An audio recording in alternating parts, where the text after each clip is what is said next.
¿Qué tal, compañeros? Este video es realizado por nuestra compañera Kareli, nuestro compañero Asael y un servidor.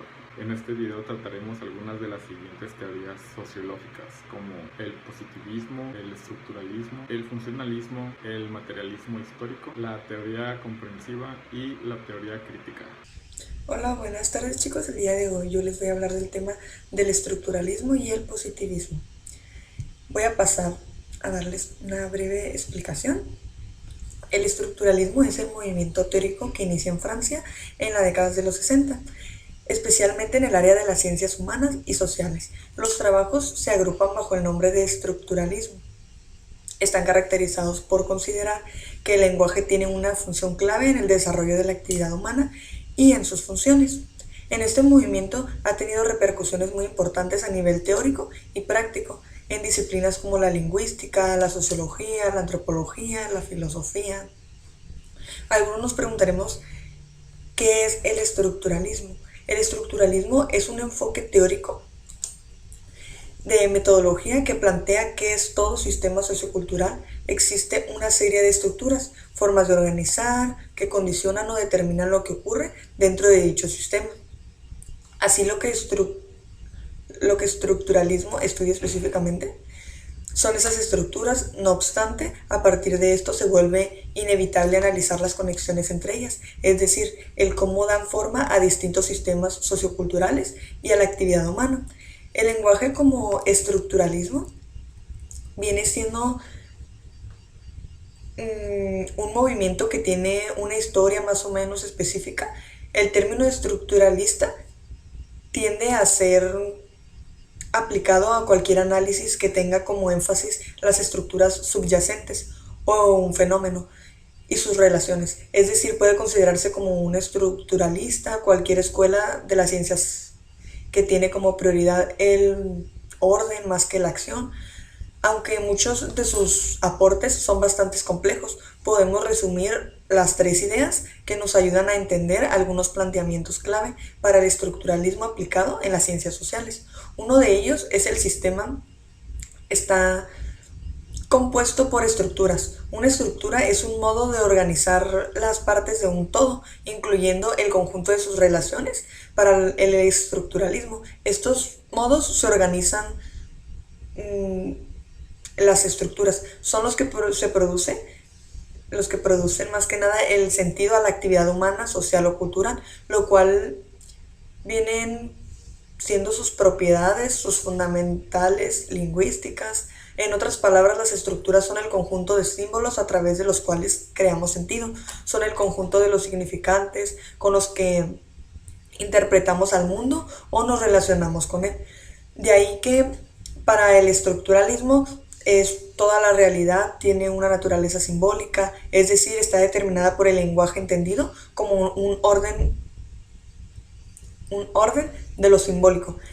Defiende en las diferentes culturas las conductas, los mitos y los esquemas lingüísticos para las características.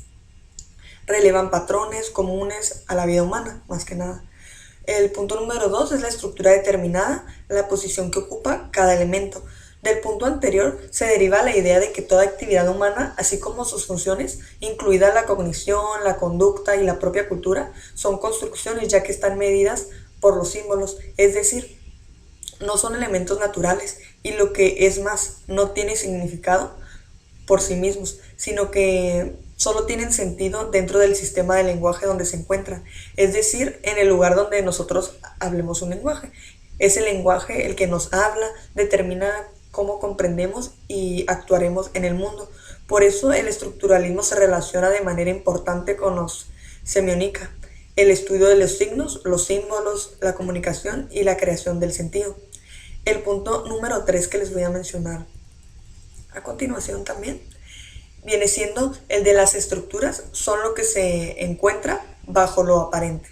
Si a través de la investigación en ciencias sociales comprendemos las estructuras, entonces también comprendemos por qué y cómo ocurre cada actividad humana y sociocultural determinada. Es decir, que el estructuralismo como método interpretativo trata de poner atención a las estructuras internas de los elementos culturales, o más bien interpreta comprender las estructuras que delimitan o posibilitan la existencia de dicho elemento. La sociedad y la cultura no son simplemente un conjunto de elementos físicos y tampoco son eventos de un significado propio, sino que se trata de los elementos que adquieren significado. Entonces el proceso de adquirir significado, lo que sabemos comprender al hacer una investigación en ciencias sociales o alguna otra, pues así el estructuralismo marca una distinción metodológica importante entre las ciencias naturales y las ciencias humanas y sociales específicamente. Y ahora voy a pasar a hablarles sobre el positivismo, que es otro de los temas que me tocó. El positivismo es una doctrina filosófica, sociológica y política que enfatiza la aplicación de métodos científicos, los eventos de día a día. Se supone que las abstracciones teóricas, imaginativas y metafísicas vienen incluidas en eso. El positivismo surgió en Francia con la afirmación del conocimiento científico es la única forma del conocimiento verdadero. La corriente positiva promueve el culto de la ciencia, el mundo humano y el materialismo de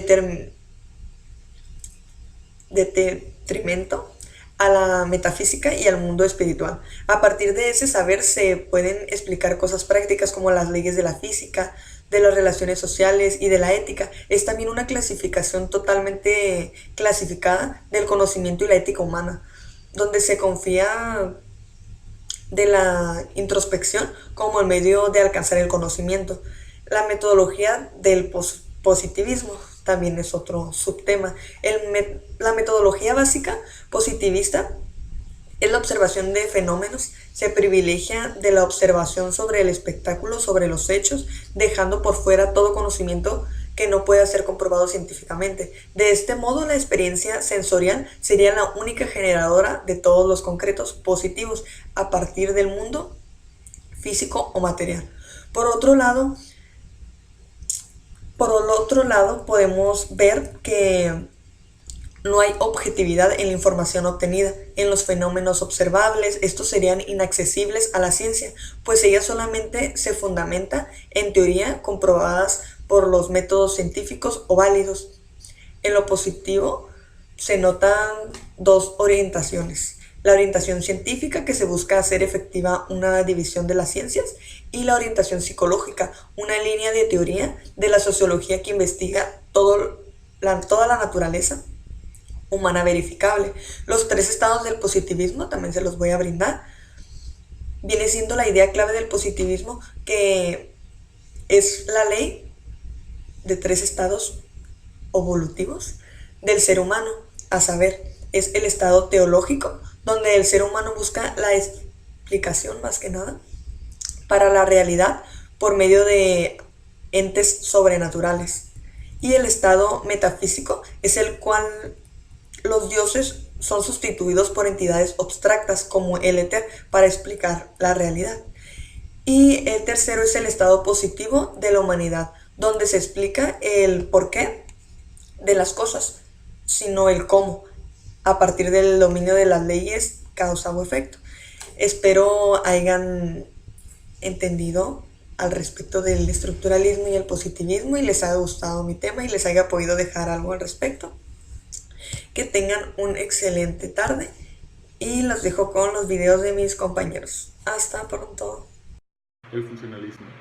El funcionalismo es caracterizado por el utilitarismo otorgado a las acciones que deben sostener el orden establecido en las sociedades. Esta corriente nació en la década de los años 30 en Inglaterra. La teoría funcionalista propone que las sociedades disponen de mecanismos propios capaces de regular los conflictos y las irregularidades, así como las normas que determinan el código de conducta de los individuos, los cuales varían en función de medios existentes, y esto es lo que rige el equilibrio social, por lo que pasamos a entender a la sociedad como un organismo, de un sistema articulado e interregulado e interrelacionado. A su vez, cada una de estas partes tiene una función de integración y mantenimiento del propio sistema.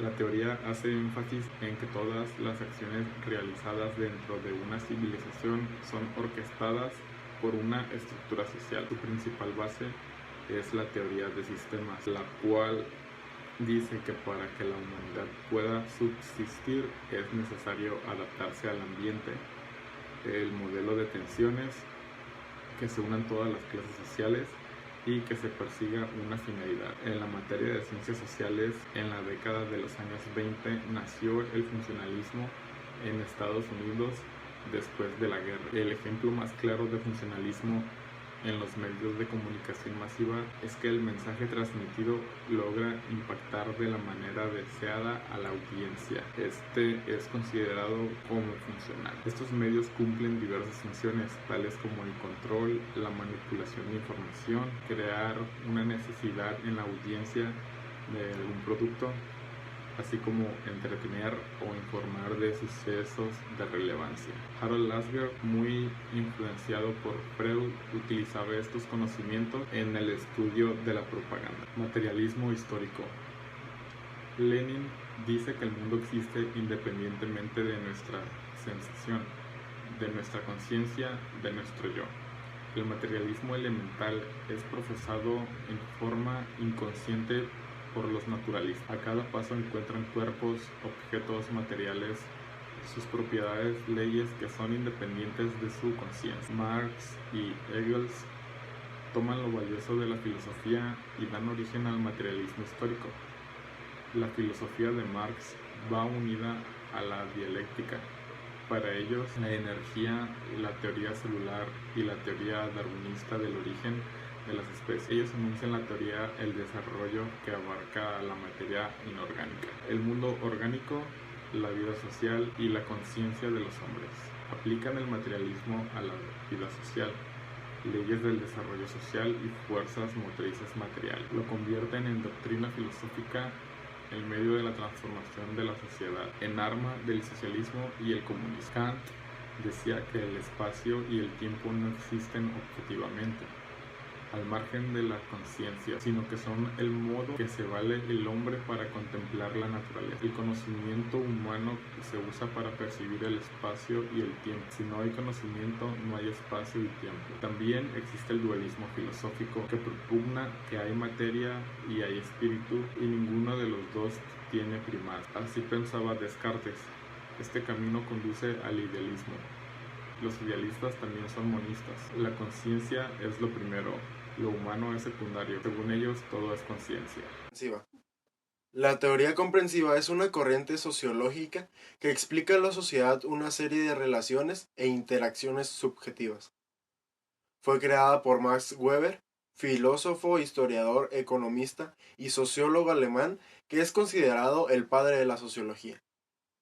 La teoría comprensiva es una corriente de pensamiento cuyo planteamiento central consiste en estudiar a la sociedad a partir de interpretación del comportamiento individual y la acción social que realizan las personas que la conforman, para comprender, explicar sus causas y efectos. Para Max Weber, la finalidad de la teoría comprensiva es comprender la realidad social en que vivimos. Esto lo podemos hacer de una manera objetiva, pero la objetividad no es solo una herramienta metodológica que agrupa las características generales de los fenómenos que pretendemos analizar y no es suficiente. Así, llegamos a la primera conclusión. Los conceptos no son más que herramientas metodológicas que nos permiten acercarnos al estudio de los hechos sociales. Pero la sociedad está conformada por individuos que influyen para que sus acciones tengan un significado y carácter particular. Si partimos de esta idea, debemos reconocer que el comportamiento de las personas muestra una tendencia a la subjetividad, ya que el reflejo de sus ideas, valores, creencias y emociones en un plano individual. A su vez, la acción individual se convierte en social en la medida en que la actuación de las personas influye a su vez afectando por la acción a otros individuos. Solo por eso se vuelve social. En este sentido, Weber reconoce que el contexto social interviene en los sujetos, ya que el término de la sociedad no es otra cosa más que un elemento de ensamble, o un englomerado que posibilite la organización de los actos individuales. En conclusión, la teoría comprensiva es una teoría que solamente hurga en el sentido de las acciones de los sujetos, algo muy enriquecedor para las ciencias sociales. Sin embargo, ha venido degenerándose en otras propuestas que lo menos que han hecho es encumbrar en el conocimiento. Teoría crítica. El concepto de la teoría crítica se emplea para referirse a la doctrina desarrollada por la Escuela de Frankfurt, un movimiento que tuvo su base en el Instituto de Investigación Social de la Universidad de Frankfurt del Meno.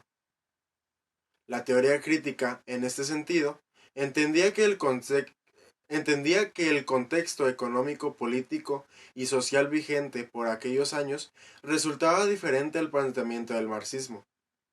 Por eso, se propuso interpretar la teoría original, subrayando que el conocimiento constituye en la realidad y no mediante la producción de conceptos. Uno de los principios de la teoría crítica es que se opone a la separación entre el sujeto y la realidad. De acuerdo a esa postura, todo conocimiento depende de las prácticas de la época y de la experiencia. No existe, de este modo, una teoría pura que pueda sostenerse a lo largo de la historia. Por extensión, el conocimiento sistematizado y la ciencia se desarrollan de acuerdo a los cambios de la vida social. La praxis, de esta forma, se vincula a la organización del conocimiento científico que existe en un momento histórico determinado.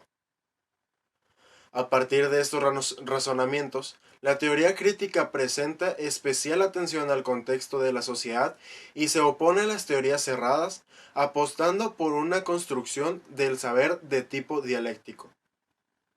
Además de lo expuesto, es importante conocer otra serie de datos relevantes a la Escuela de Frankfurt y su teoría crítica, entre los que se encuentran los siguientes. En el momento en que el partido nazi se consolida en Alemania, llega al poder los integrantes del grupo que se ven en la necesidad de marcharse del país. En un primer momento, intentan encontrar refugio en países europeos, pero ante el auge de Hitler y sus ansias de destrucción, llegan a los Estados Unidos. Esto supone que el mencionado grupo se acabe asentando en Nueva York. Punto número 2. Durante los primeros trabajos y estudios de los filósofos que realizaron en tierras norteamericanas, contaron con el respaldo de importantes identidades como sería el caso, por ejemplo, de la Fundación Rockefeller. Punto número 3. La teoría crítica no llegaría a España hasta la década de los 60, y es que en este caso fue un momento cuando comenzaron a traducirse algunas de las obras más significativas desarrollando por la Escuela de Frankfurt. Punto número 4. La escuela crítica que nos ocupa está considerada como una de las más grandes corrientes pensamientos de lo que ha sido todo el siglo XX a nivel mundial. Por nuestra parte es todo, espero les haya gustado, gracias por su atención.